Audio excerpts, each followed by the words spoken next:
Herru, þá var komið að leikhúsinu eins og við höfum oft hérna verið að borðið. Ég var sendur í leikhús og fór í Tjarnarbíó og sá leikverkið Bústaðurinn og hingað eru kominir aðstandendur þess. Hérna er Ásgeir Ásgeirsson sem að semur tónlist, Þór Túlunni sem að semur verkið og leikur í því og Þórunn Lárusdóttir sem að leikur. Verið velkomin. Ég var eiginlega að byrja á þér, Þór, þú skrifaði þetta? Já. Þú varst náttúrulega út bók líka? Já. Hvað er að gerast þér í leikaran? Ég náttúrulega hef svo sem alveg verið með þessa bakteríu, sko, í svolítinn tíma. Ég stofnaði leikhóp bara 80 og eitthvað og þá gerðum við nokkur leikrit og meðal annars einhverja leikgerð upp úr smásögu og ég var leikstjórinn þannig að það var einhver að skrifa út hérna, gera leikgerðina og þá bara held ég að bakterían hafi fæðst, sko. Já. Þannig ég hef alltaf verið eitthvað að skrifa með. Þetta er ekki einstæmi, sko, að menn byrja að skrifa því að engin annar vildi það. Já, því engin annar vill gera það, já. Ég þekki fleiri dæmi um það. Já. Einmitt úr svona leikhúsi og bíó og svona við það. Já. En þetta... En núna leikrit og bók er eitthvað svona... Það er náttúrulega bara svolítið tilviljun, sko. Þú þetta verja þetta bara út í búð þegar þú hittir fólk. Já, ég gerir það, sko. Komið bara. En það er bara tilviljun að þetta datt einhvern veginn inn á sama tíma. Maður ræður því nú ekki alltaf, sko, en bókin, sko, leikritið það náttúrulega kemur af því að þegar maður fær styrk, skilur, þá getur maður sett upp leikrit sem maður skrifaði og allt í einu kom styrkur og það kom einhvern veginn á sama tíma og bókin var að koma út. Þannig að... Það er nú ennþá held ég í Tjarnarbíói einmitt leikrit það að fá styrk. Já. Kýtamix. Já. Þetta er okkur hugleikið okkur listamennunum. Herðu, en þú hefur líklega byrjað að skrifa hennan kall, eða ekki? Jú, það var svona upphafið að þessu að hérna... Þetta er nú leiðindakall, eða ekki? Já, eða leiðindakall, ok. Ég meina, honum líður ekki vel. Og það er ekki gott að... Og verður svolítið leiðinlegur út af því. En þetta byrjaði, sko, þegar að ég hef nú búin að segja þessu sögur nokkuð sinnum, en fyrir svona 2009-10 þá var ég staddur á Kirkjubæjarklaustri í N1-sjoppunni með einhverja túrista, af því ég var svona vinn við það líka að gæta og þar var einhver svona kall með sixpensara, örgulega austan og stoppaði til að fá sér pulsu og kaffi og eitthvað og ég man bara að, þú veist, allir byrjaði hann að æpa að er enginn að afgreiða sem talar íslensku og hann bara gersamlega, hann bara misti sig og maður sá svo mikið, sko, skelfingu líka í öryggisleysi, já. Í rauninni þannig, það var svona ein kveikjan í það minnsta að þessum kalli sem þú kallar. Svona ótta við að einrás. Já, við breytingar, við miklar breytingar sem hafa átt sér stað. Það er nú ekki miklar breytingar þarna í leikritinu. Hvað maður í næsta bústað? Ekki mikla breytingar í leikritinu. Ekki svona beint sýnilegar í lífi þeirra ykkar hjóna? Jú, það kemur allt inn þarna einhver aðkomumaður. Það er ekki svo að sé eitthvað stofnum. Hann er alveg þarna við, sko, girðinguna, skilur. Ég verð að segja að Þóra, þetta er nú mest í haustum að þið, sko. Já, ok. En það er náttúrulega punkturinn, svolítið, sko. Punkturinn, já. Hausinn er ekkert grín. Þekkið þið svona kalla? Já, ég meina hann er enda mjög gaman að því að sko, fólk hefur komið svona eftir á komið feðgar sem hefur séð sýninguna og ég þekkti pappan, sko og sonur hans var með hann svona 20 og eitthvað og hann sagði bara, ég var alltaf að sjá mig í þessum kalli, sko og pappin sneri sér á hann og sagði, er þér eitthvað uppsigað við útlendinga? Nei, bara, gagvart svo mörgu bara, þú veist, alls konar. Bara einhver ótti, existential ótti, sko. Og þráhyggja að láta svona annað fólk stjórna í einn líðan. Já. Sárum, þekkið þú svona kalla? Já. Það eru frekar kallar, eða ekki? Ekkert endilega. Ég held að segja frekar, jú, kannski eru þeir stærri hópur, mögulega. Ég er ekki búin að reikna út prósentuna. Nei, ég held að segja alveg, það er rosalega mikið, en svo líka, sko, það sem er svolítið skemmtilegt við einmitt þá sem koma svona bakvið og eftir að spjalla við okkur, að við það ég held að ég hafi einna mest gaman af því að tala við fólk og svona skynja hvernig það upplifir þessa sýningu af því að það er mjög misjafnt hvernig fólk upplifir hana af því þetta er mjög vel skrifað hjá Þór að mínum mati og það er hægt að sjá alls konar í öllu þessu eða í þessu fólki sem í sýningunni, öllum þessum 3 einstaklingum sem mætti líka kannski setja í samhengi við samfélagshópa til dæmis. Þú veist, og öll þessi sko hræðisla sem kemur af því að þessi maður planta sér hérna við bústæðin hjá þeim og meðvirknin í Boggu sem að ég leik sem hefur eflaust gengið í mörg ár og fer einhvern veginn sem við ætlum ekki að ræða hér en það getur farið illa skulum við segja að ekkert sé gert og að Teddi færi ekkert að tala um þetta eða fá útrás fyrir hlutunum eða neitt nema bara við konuna sína og mögulega kannski einhverja vini og eitthvað svoleiðis. Þú veist, það er aldrei rætt, það er aldrei tekið á því sem er kannski... Hvernig þá meinar að hann er ekki andmælt það? Til dæmis. Já, hann fær að hafa þessa skoðan. En það hefur ekki það staðið betur? Hún Bogga, alveg klárlega. Hún er rosalega meðvirk held ég og alltaf að passa, allt sé nú mjög fínt og að hún líði vel og að hún sé kát og hamingjusöm umfram allt og þannig að sem að er alls ekkit endilega raunin. Leifir sér ekki að fara þangað, skilur. Áskilur ekki þú svona fólk? Já, örugglega. En þú veist, þetta er... Þú er svona á þessum aldri og þú og Þór og ég er umverðað líka, sko. Já. Þú veist að tala um túrismann. Ég man eftir því fyrir nokkrum árum að þá fóru svona fólk á, kannski frekar á þínum aldri og líka aðeins aldri ég. Þá voru hitta menn sem að maður hitta áður og voru svona, eins og fólk getur gerst svona með aldrinum, voruðu svona svolítið leiðilegt og einhvern veginn. Og svo hittir maður menn og þá er það svo glaðir og þá er svo, hvað er þú að gera? Þá er það komin í túrismann. Þá hittir það bara fólk sem er í frí og er bara glatt og skemmtilegt þannig að gera rútu eða vera gæti eða eitthvað. Og alveg svo bara lifnaði yfir þessum köllum, sko. Þetta er... Muni ekki eftir þessu? Jú. Annars hefðu verið bara tuðand og ringjandi inn í útarsög og setja þetta í múlakaff og bara hakkaböf, sko. En þú, Gunnar Smári, þekkir þú einhverja svona kalla? Ég er nefnilega verið að hugsa svolítið þetta, hvort þetta maður eldist, hvort þetta sé eigi að skilgreina eitthvað hluta af þessu eiginlega sem geði ekki.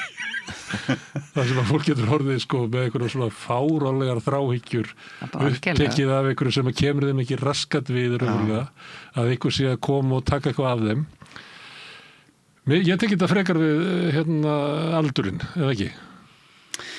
Jú, nei, ég sko... Ef það væri ekki óttinn við innflytið, það væri ekki bara óttinn við eitthvað... Já, sko... Kjallíkan það var að koma og taka alltaf okkur eða eitthvað, sko. Það stundur sagt svona þessa flokka sem að kalla svona populista flokkar, sko, að þeir eiginlega standa ekkert endilega fyrir neitt nema, sko, þú veist... Ergelsið, sko. Þeir bjóða öllum sem eru eitthvað pirraðar eitthvað út í eitthvað inn, sko. Kjósi gremju. Já, kjósi gremju. Þetta er svolítið þannig, sko. Já. Og þannig að það er fullt af fólki á öllum aldri. Mér finnst það, sko.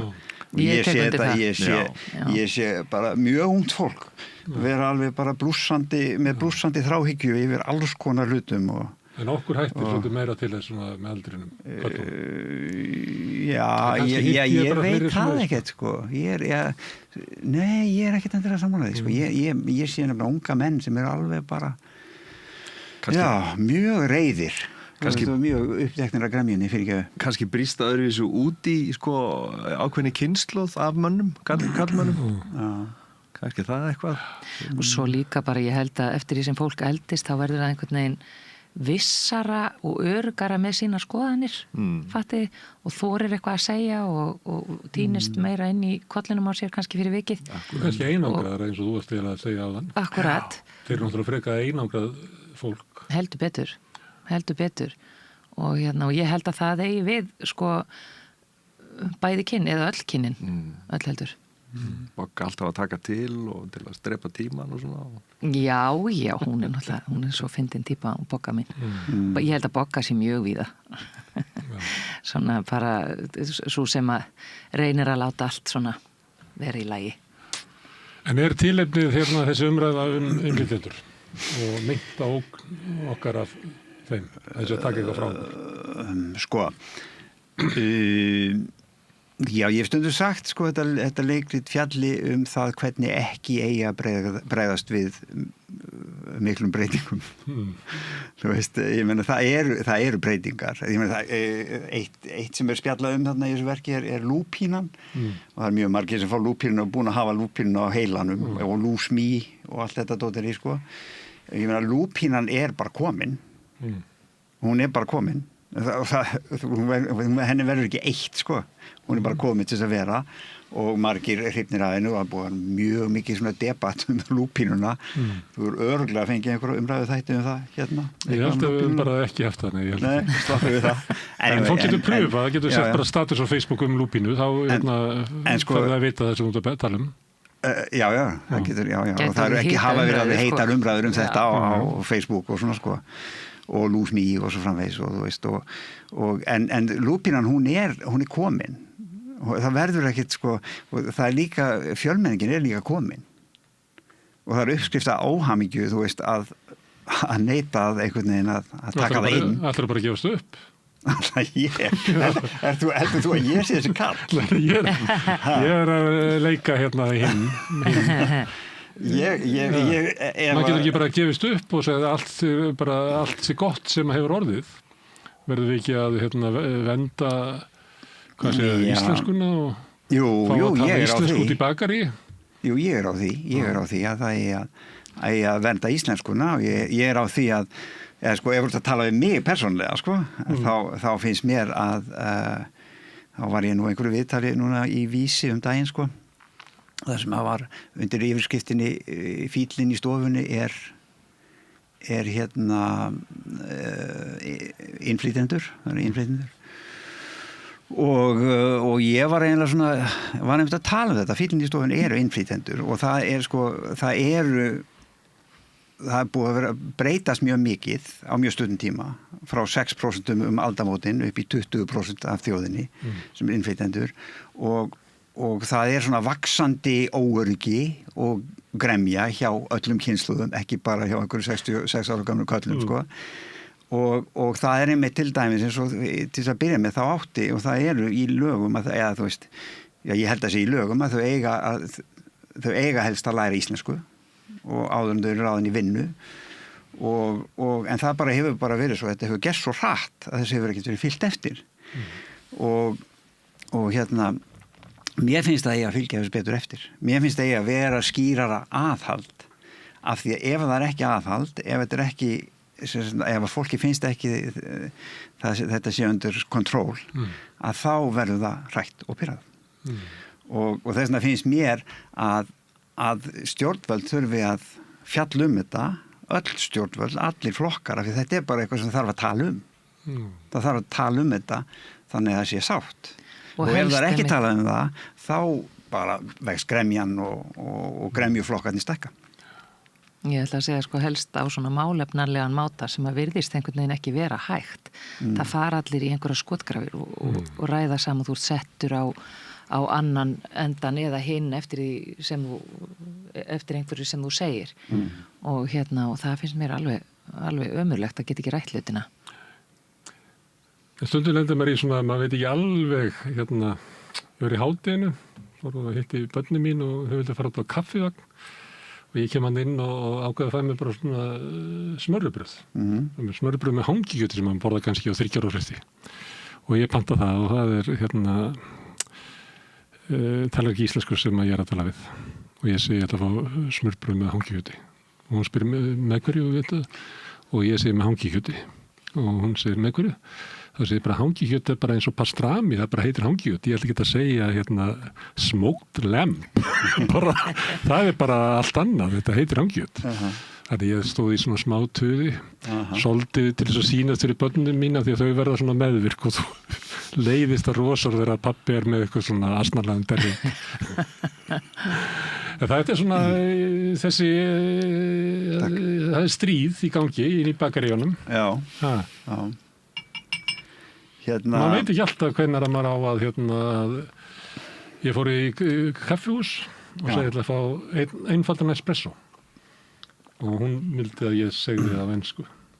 En það eiginlega, ég var búinn að segja það á ensku. Þetta sko með tungumálið, það á ábyrgð okkar allra. Þess vegna læti ég svona. Já, maður á að láta svona. Eins og veitingastaðir og gistihús, hótel og svona. Sko, ef ég ræki eitthvað þessum gististöðum eða veitingastöðum, þá myndi ég hvetja starfsfólk mitt til þess að læra íslensku. Skilur, ég finnst að vera ábyrgð þeirra líka að hvetja starfsfólk mitt til að læra íslensku. Eins og þú ert svolítið að gera. Það er ekki að læra íslensku, bara að vita hvað hangikjöt er. Já, ég meina. Að selja hangikjöt. Já, þá getur þú byrjað. Hann er Ronaldi og Teddy hann, sko. Þú þarft bara að þekkja hangikjöt. En þú veist, þú getur sem atvinnurekandi, þá getur þú sagt bara, þú þarft að læra þessi orð. Þú þarft að læra hangikjöt. Þú þarft að vinna í bakari, þú þarft að læra hangikjöt. Og bara vera með svolítið svona bara skóla. Þetta er þeirra ábyrgð, finnst mér líka, sko. Þetta er eins og að vera í bílasali og kaupa bílinn hann og hvaða bíl er þetta? Ég veit það ekki. Er þetta ekki Fiat? Ég veit það ekki.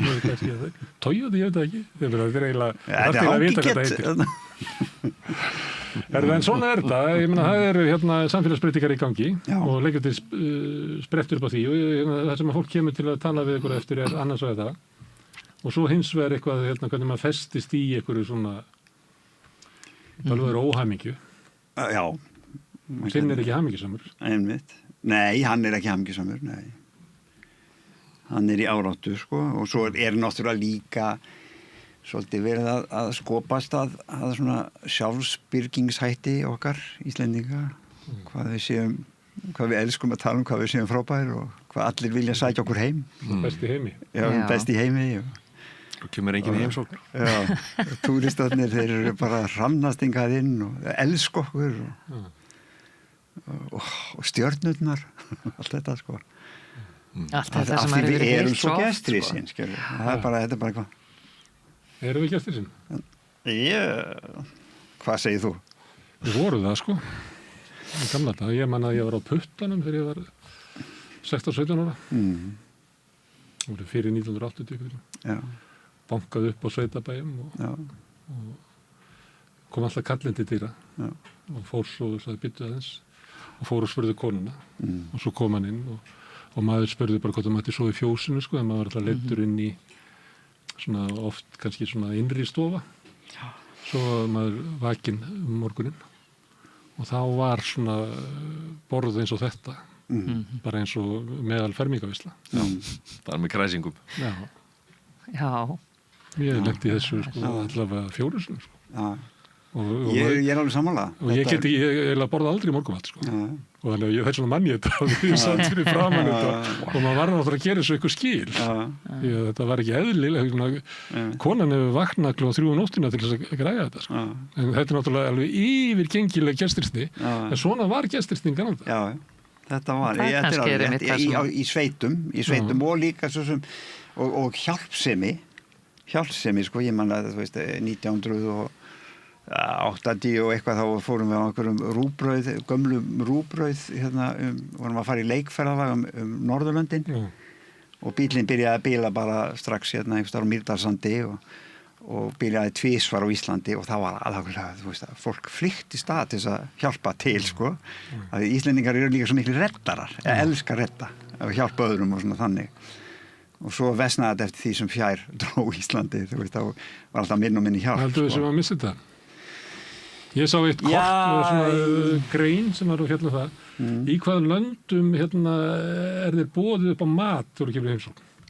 Og við vorum ekki þar. Nei. En ég meina þegar ég var ungur þá hefðu við verið þar, sko. Það var alltaf eitthvað dregið fram að vera bjóða svipað og ef þú ert kannski við Miðjarðarhafið og fleira, ég held að sé öllum löndum Íslam og fleira, þá var alltaf dregið eitthvað fram að taka á móti gestunum og bjóða eitthvað. Við erum ekki að missa þetta. Ég hef verið mjög mikið í þessum löndum, sko, og það er svakaleg gesturistni, sko. Ég menna þér langar í flögur eða eitthvað og þá er bara farið út í búð og keypta kartöflur og þú veist og svo bara búið á grunn, sko. Ég fór að vitna því í Búlgaríu, sko. Þetta er, þú veist... Já, við erum að missa þetta eitthvað. Já, finnst þér það? Ég er að spyrja það. Nei, ég er að spyrja þig. Já, þegar ég er að hugsa upp á, sko, eins og Trump. Við finnst það svolítið. Já. Ég held að við breyst rosalega mikið, þú veist, og kannski, þú veist, gestristnin, hvað þú álítur vera gestristni, ekki bara svolítið öðruvísi, hvernig við lítum á það í dag, hvernig yngra fólk lítur á gestristni og hvernig eldra fólk lítur á gestristni. Það til dæmis að hverfa. Ég til dæmis deyjandi sort að ég elska það þegar fólk kemur í heimsókn bara óvænt, en ég veit rosalega marga sem meika það ekki, sko. Afsakið slettuna, en ég veit rosalega marga sem kunni ekki að meta það. Svo er maður orðið mjög við að vitna að því, sko, að fólk alltaf að koma með eitthvað og gefa, þó sem ekki nema einn kaka eða.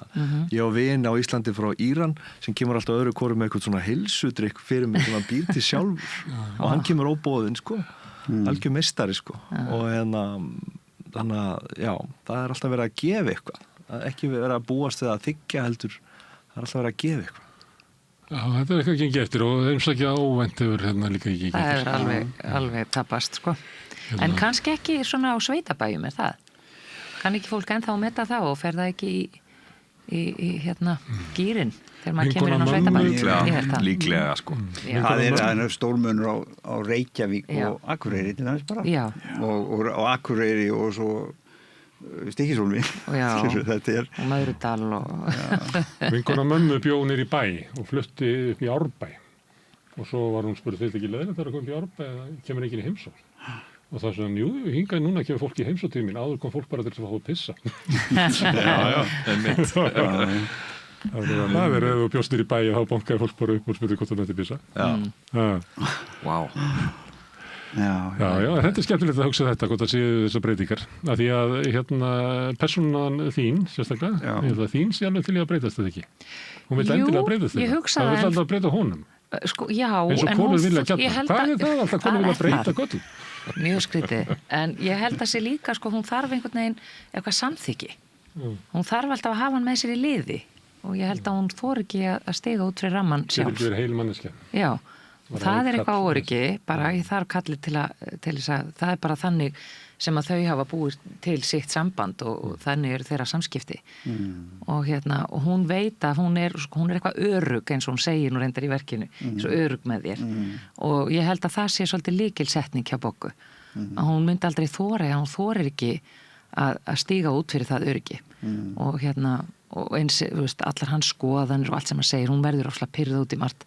sem hann segir að því hún er ekki sammála því en hún segir ekki til að mótmæla og myndi heldur ekki vilja raunverulega að hann breytist líklega ekki það er öryggi hennar að hann leiti til hennar og hann þarf líka eitthvað á móti, sko þannig að þetta er svona þetta er náttúrulega orðin svolítið steik þetta samband, sko en það er kannski á vissan hátt hægt að segja að þetta sé kannski svolítið gamaldags eða þú veist, sumi getur upplifað þetta sem svolítið gamaldags samband og við vorum lengi vel að pæla í að hafa í þessu sko, að því að það er mjög margt að hjá þessum kalli sko, það er mjög margt að sem kannski fylgir aldrinum og eitthvað óöryggi og meðal annars eru börnin, þú veist, það er ekki gott samband við börnin og við vorum lengi vel að pæla að hafa í verkinu sko að dóttir þeirra kallar hana tradwife og af því það er kannski auðvitað að koma á þessu sýningu og upplifa þetta er rosalega gamaldags eitthvað munstur hann í gangi sko en þetta er samt það munstur sem að sumir vilja innleiða aftur sko við sjáum það bara í könnunum hvernig fólk skiptir með sér verkum á heimilum og ýmsu. Þá er þetta... Já. Og sumir vilja bara... Við búum ekki í jafnréttisparadísu, þú heldur það, Þór? Nei, við búum ekki það. Og sumir vilja bara að konan sé á bakvið eldavélina, eins og einhver sagði eitthvað. Hvernig finnst þessu höfundur skrifa kvenhlutverk? Ég er náttúrulega bara mjög sátt, sko. Og það er náttúrulega æðislega, það eru forréttindi að fá að vinna verk, svona nýtt verk með höfundi og fá að leika mótunum og við Þór höfum nú ekki unnið saman áður en alveg komið tími til og vinnum mjög vel saman og það var mikið traust alveg frá fyrsta degi þannig að ég fekk svolítið að já, má ég ekki segja það, ég fekk svolítið að búa Boggu til aðeins og en þetta er alveg geggjur ulla sko af því líka hún svolítið óvænt, ofsalega fyrirsjáanleg til að byrja með, en svo snýst þetta allt einhvern veginn svona á annan máta og það rosalega gaman að fá að takast á við það sem leikari. Það þriði leikarinn sem heitir Jónmundur sem leikur hlutverk í leikritinu en fær nú ekki mikið að segja því þið grípi alltaf fram í fyrir honum sem lítur svolítið erfitt hlutverk, það ekki?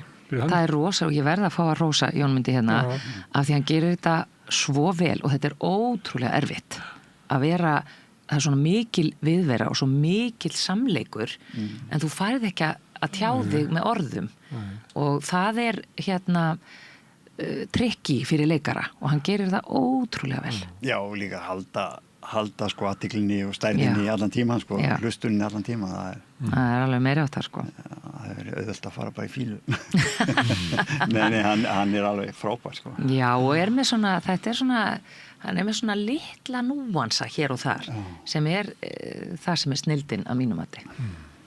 Ásgeir, þú semur tónlist? Já, ég samdi tónlistina í verkinu. Sumt, það þarna 2 sem svona bara tökulög, en músíkin semst ég hef sérhæft mig ég spila alls konar músík á Íslandi og sem alls konar músík, en ég hef líka sérhæft mig og farið mikið til Miðausturlanda og Suðaustur Evrópa og stúdera og tónleikaferðir og annað. Og ég gerði spila á eitthvað svona skringilega gítara, skora annarlegir í leginu. Já, alls konar. Og búa til furðulegur. Já. Þannig að það hefur svona verið pínlega mín svona auka búgrein sko. Það farið svona 15-20 ár og ég gerði fyrir nokkrum árum 3 plötur með íslenskum þjóðlögum. Sem það tekið upp þar eða? Já, svona milli landa í rauninni. Ég tók hlutaði hérna og svo milli landa með frábærum tónlistafólki frá Tyrklandi og Íran og Búlgaríu og ég var þannig að það var eiginlega búið að semja tónlistina sögðu þegar þau heyrðu músíkina sko. Og að því að þetta átti að vera með pínu svona þjóðlegum blæ en átti svona að fléttast saman inn í Miðausturlönd og þannig að það var hluti af þessu var bara nú þegar komið út á plötum en svo svona endur hannaði ég þetta að verkinu og þannig að þetta var einstaklega skemmtilegt. En hefur þú ferðast þessu lönd með eitthvað gítar eða eitthvað? Já. Og eiginlega, og það eins og eiga hund eða ekki, ef maður kemur með gítar þá vil fólk fara og spila með þér eða gera eitthvað? Já, ég er búin að bara nýta mér þetta sem svona hálfgerða endurmenntun sem atvinnu tónlistarmaður. Ég er búin að vera að fara til Búlgaríu, Tyrkland, svo Grikkland og Íran. En ég meina þetta skipulagt þú að fara að hitta ykkur til dæmis tónlistarmenn eða ferðarstu og þá tengist tónlistinni á ferðarleginu? Það svona eitt leiðir að öðru sko. Það kom inn að Búlgari sko 2008-2009 og hann bauð mér að koma út til sín og ég myndi læra búlgarska músík. Eitt leit og öðru ég kynntist fólki þar. Ég fór að fara til Grikklands, fór að fara til Tyrklands og svo til Íran, Egyptalands og út allt í rauninni Túnis og Marokko og þannig að þá maður kynnist maður fólki og oftast ég einn sko og bara fer í tíma og alls konar námskeið og svo setna hef ég verið að fara að spila sko. Ég kannski að vísa í eitthvað sem að mér minnir að Magnús Einarsson hafi ekkert sagt sko, að það að ferðast með gítar eitthvað sem maður kynnist alltaf einhverjum. Já. Bara, hversum sagði þetta með eins og eiga hund, ég kannast við það, með hund þá kom allir og talaði hundin. Já, það er kynnistu fólki. Já, það málið. Það átt ekki hund, þinn ætti nú að vita þetta ef það færi út. Það er gott verið að eiga hund, þá kynnist það fólki. Einmitt. Okay. Það væri alltaf hrættur í það Þetta eiga svona lítið svona pútulhund. Það er mjög skemmtilegt að Gunnar Smári ekki að tala við Þór, hann bara að tala við Þetta. Þið segir Finn, segir það ekki í leikusinu? Finn eins og það bara að leika sér. Jú, ég segi það stundum. Þannig þið eru bara að leika ykkur eins og maður gerði í Granda. Það má segja það. Það er svolítið skemmtilegt að segja sko að því að leikarinn sko stæðsta hljóðfærið okkar sem við eigum ímyndunaraflið og það ámaður líka þegar maður er barn og við leikum okkur alveg jafn intensíft á leiksviðinu eins og við gerðum þegar við vorum 4 ára. Við fæðum stórkostlega og svo erum við yfirlöð. Já, ég veit það nú ekki alveg. Það var sumir, kannski sumir. Kannski sumir, já. Nei, ég er ekki að meina alveg þannig en ímyndunarafli og fleira er til að það er frekar að samfélagi vilji sko berja það niður. Já. Og er svolítið vandamál því til sýningunni. En það er kannski af því að einmitt þetta, þú veist, að hérna bara með skólakerfið og allt það er náttúrulega svo, mér þætti svo rosalega sniðugt að nýta til dæmis leiklist og tónlist betur í grunnskólum, bara til þess að efla þennan hluta af manninum, skiljiði, af því að þetta er svo rosalega mikilvægt verkfæri sem við eigum, ímyndunaraflið og sköpunargleðin. Þór, hvað þú varst meira upp á sviði hérna í Kanada? Já. Já, þannig að ég var ungur. Já. Það séði minna undanfarnar ár. Já, ég sko var náttúrulega fastráðan þarna í Borgarleikhúsinu til 2008. Þá skildu leiðir og svo hef ég bara alltaf verið eitthvað í þessu og þá fór ég hérna stöttu seinna í riðlistanámið, í mastersnámi í riðlist.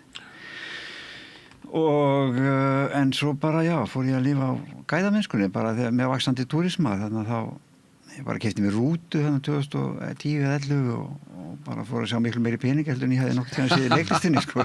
Og ert með performansa í ferðinni? Hvað segirðu? Keirurðu með svona mikrofón? Já, keirum með mikrofón og linnulaust leikrit? Þetta er bara stand-up, eða sit-down, eða svona sitjandi skemmtikraftur og já, þetta er ekkert ósvipað að leika. Maður er náttúrulega spinnur í kringum sömu sögurnar aftur og aftur og hérna og þarf að mynda samband við áhorfendur og það er mjög, mér finnst það skemmtilegt starf sko. Engin salur eins. Ég er bara verulega hamingjusamur sko. Ég er bara með að leika stundum og skrifa stundum og gera þetta stundum. Bara allt skemmtilegt. Herðu, gaman að fá okkur hérna að tala bústaðinn sem í Tjarnarbíó, hvet fólk til þess að koma ángað eins og þau komið fram hér og ég fór með bróður mínum í hérna leikritið og við spjölluðum það eftir þessa gömlu kalla. Já. Gott að heyra. Og það séu Jón. Já. Þið þekkist það ekki? Jú, ég beðið svona. Það gefur upp eftir. Herðu, Ásgeir, Þór og Þórun, kæra þakkir. Takk fyrir samleiðis. Og þetta eru lokin á Rauðaborðinu í kvöld. Hérna, við verðum hérna aftur á morgun klukkan 8. Þá byrjar Rauðaborðið að 9. Ég minni á að allt sem við sjáum hér og heyrið er í boði áhorfenda og áhorfenda sem hafa gerst áskrifendur. Ef þú vilt ganga í þann hóp, þá getur þú farið inn á samstöðu.is, þar er hnappur smástundur áskrift. Það getur skráðið fyrir grunnáskriftir sem er 2.750 krónur. Þú mátt borga mér ef þú vilt og því sem er kjósi getur látið áskriftin að renna sem félagsgjöldin í Alþýðufélagið, en það er einmitt Alþýðufélagið sem á og rekur samstöðuna. En þetta er gott í okkur í kvöld, bara góða nótt og sjáumst á morgun. Segðu það á Samstöðinni. Samstöðin er í eigu hlustenda, áhorfenda og lesenda.